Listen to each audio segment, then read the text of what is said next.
I decided to record a video today and talk a bit about what we actually use in our company. Specifically, I traced our customer's journey from inquiry to completion and the final thank you, and I actually counted dozens of points where things just happen on their own. I'll now present about 20 of them to you. I won't describe all of them, as it would take too much time anyway, but I hope the ones I do talk about will prove interesting. And no, this won't be an episode about tools, how to write them or how to make them. Rather, it's about practical applications of what your team can gain or how you can streamline your team's work, make life easier, and improve quality. I'll also add that this isn't something we did in just a month. We've actually been building all these improvements for years, and we built them using small building blocks. In these types of tools and automations, I really like how these blocks start to connect with each other at some point. The more of them that are created, the more one benefits from and supports the other. A very cool example is transcriptions and call recordings in general, and what can happen with them later, but I'll talk about that at the right time. Act 1. Inquiry. Before anyone replies, the situation is as follows. We received an email with an inquiry. It landed in our inbox, and what happens? It goes straight to the CRM. An inquiry from a form, email, social media, it doesn't matter. It's analyzed, it goes into the CRM. No one has to retype anything, and that was always something that, well, people didn't like doing. Once it hits our CRM, AI gets to work. It analyzes the company that contacted us. It simply checks if the inquiry really concerns our offer, if the client is from our ICP, who this client is, what size they are, and what industry they're in. Basic info like that, and it also puts it all into the CRM.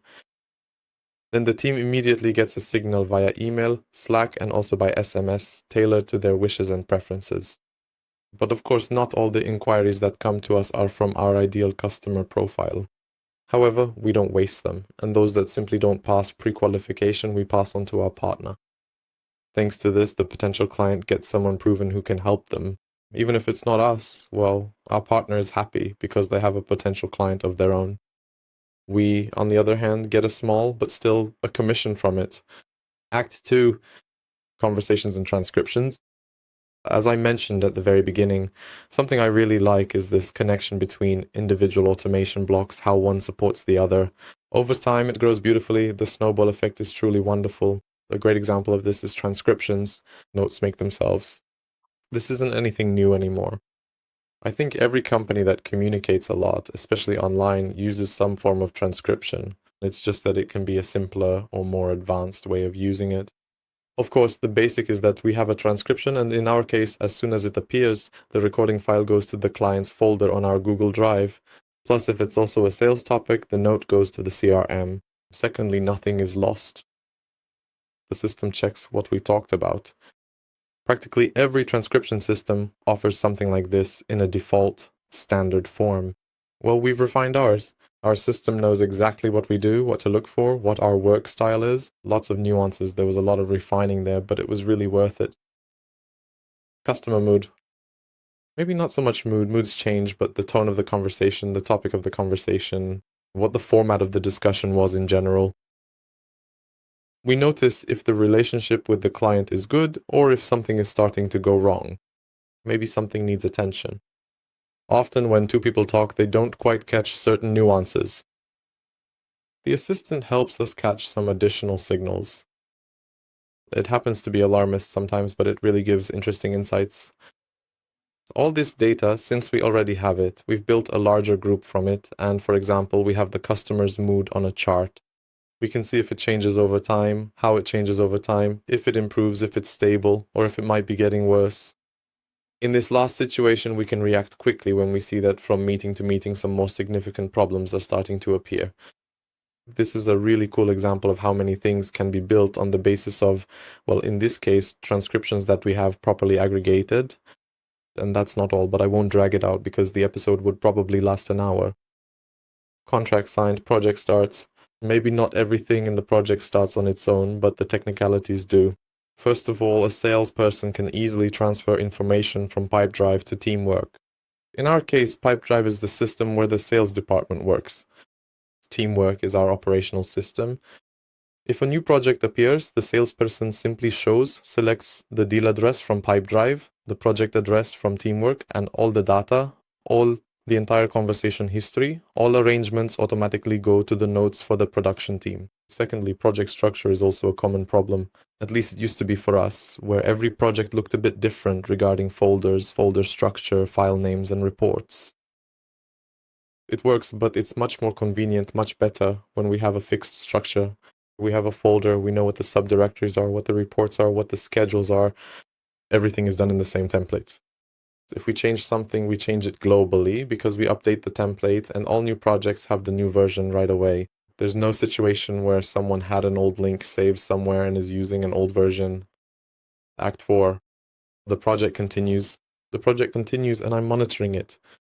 One of my tasks in the company is overseeing operations to ensure they run smoothly, to monitor them, but also to optimize them. I have this group of helpers that start up first thing in the morning and simply check a few things, simply so that I don't have to click in many places. They gather it for me as notifications in one place on Slack because that's most convenient for me. I get info on whether there are any overdue tasks in the team, or maybe some incorrect or unusual time entries, because misclicks just happen sometimes, and I can correct or verify them on the fly. Besides that, I get information about overdue payments. I know the statistics on the amount of overdue cash, so you probably know this problem too. I just get a reminder that such and such a client needs to be reminded. The same notification goes to our assistant who handles this. A weekly report on what the team workload looks like, what the performance is, and which projects they're working on. AI summarizes it all nicely for me, and instead of searching for and analyzing data every time, I get it as a summary. Besides that, I can talk to our database. We have a dedicated assistant who's simply familiar with its structure, our company structure, and has access to our database in BigQuery. It translates my questions into SQL queries, and then translates the SQL answers into human language, and I get very nice factual summaries from it. I could click through the same thing in a report, but it would take me several minutes. So I don't check 5 systems, instead they report to me. Act 5. The project ends. Every project, even the most beautiful one, eventually ends. And if it doesn't end but lasts a long time, one of our helpers monitors the project duration, and when it's too long or nearing the end, it reminds us to ensure we meet the deadline, that everything's okay, and progress is good. Just a little reminder. But once a project is finished, it's also worth closing it out. It's worth saying thanks, asking for references, doing an NPS, asking if there's maybe anything else we can do for the client. These are things the sales department should ideally remember, but it's good to have a reminder about it the moment you click archive and a checklist like that just pops up. Besides these automations that help us every day, we have dozens and dozens of other useful features. First, documents on company letterhead. In a nutshell, we have an assistant. We can throw in text or a link to any old text document, and it's trained to create not perfect, not beautiful, but high-quality documents in the company style. It might not be anything groundbreaking, but it really speeds up our work. And it makes it so our documents don't look like a standard Microsoft Word file written in Times New Roman 12, but have our company's character. It's a great result that we achieve almost automatically. Instead of involving the creative department for several hours or dozens of minutes, transcription on demand. This might be a bit specific to how we work, but we very often record so-called voice notes or some video files on Vimeo, YouTube. In any case, we swap such links quite often and they're great. I like them a lot, but often you need to extract something from them, some data, or just throw it into an LLM, and that doesn't work natively in many cases, so it's enough to just ask in our system, prepare a transcript for this video and the link. A dozen or so seconds, sometimes a minute, and we get a ready file with the transcript. We have the whole text, we can pull out key information or just throw the whole thing into our favorite LLM. A blog post from the episode. This episode I'm recording now will also be handled and made in this way. In any case, we have an assistant that's been taught how we write blog posts. For this episode, for its creation, I prepare the content, I record it, and when it's ready, I just give it to the assistant with the info, take the episode, prepare a post based on it. The assistant goes to YouTube, downloads the transcript, analyzes it, prepares the initial content, a blog post outline that matches our tone of voice, matches the keywords we want to be used. Additionally, it's also trained to verify what it writes itself, and if it has doubts, to mark those places that a human needs to pay special attention to. It's absolutely not something that replaces a copywriter for us, but it already gives a starting point that 60-70% of the work is done, the whole text is ready. The content of an episode like the one I'm recording now is edited into a format that's suitable and more convenient to read. Of course, it then needs to be corrected, refined, and reworked, but you don't have to rewrite everything from scratch. Besides these few examples, we have plenty of other automations and improvements, but maybe I'll talk about that on another occasion. I wouldn't be myself if I only talked about the positives. Besides, there are too many of those marketing videos on YouTube. Of course, all of this has its costs. Anyway, there are more and more memes about how much AI costs, and when the CEO is happy about saving on employees, he gets an AI API bill 3 times higher than the savings. But actually, for us, it doesn't look that tragic. In fact, it looks very good. Automations have this quality where not only can we build blocks that connect with each other, but also many of the costs we incur are one-time. An example is the cost of, say, N8N, which is an automation system for which we pay only $60 a month. And thanks to that, we can use it for all these things, almost all of them that I've mentioned here.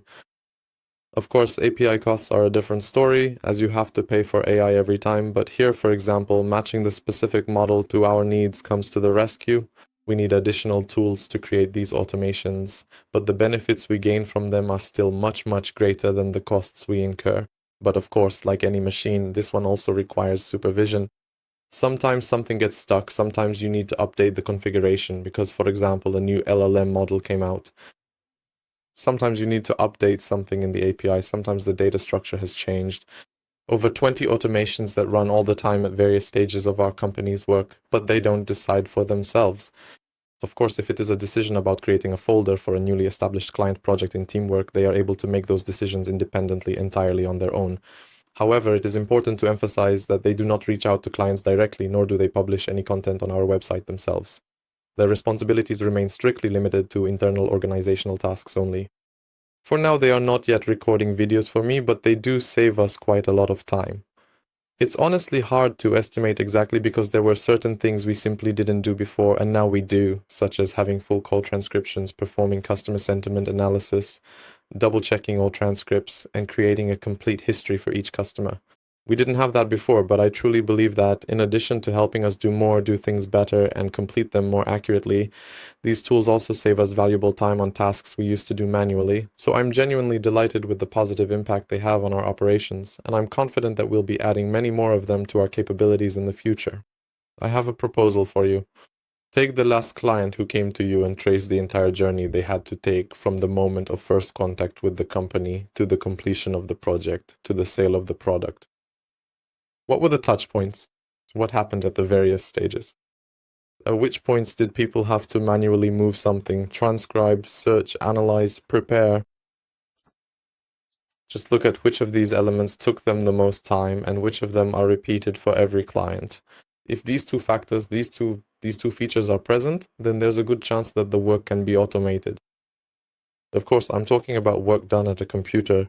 If it's physical work on creating a product, then we have to wait for robots from Elon Musk or Boston Dynamics. And for now, thanks for your attention. Talk to you soon. Bye.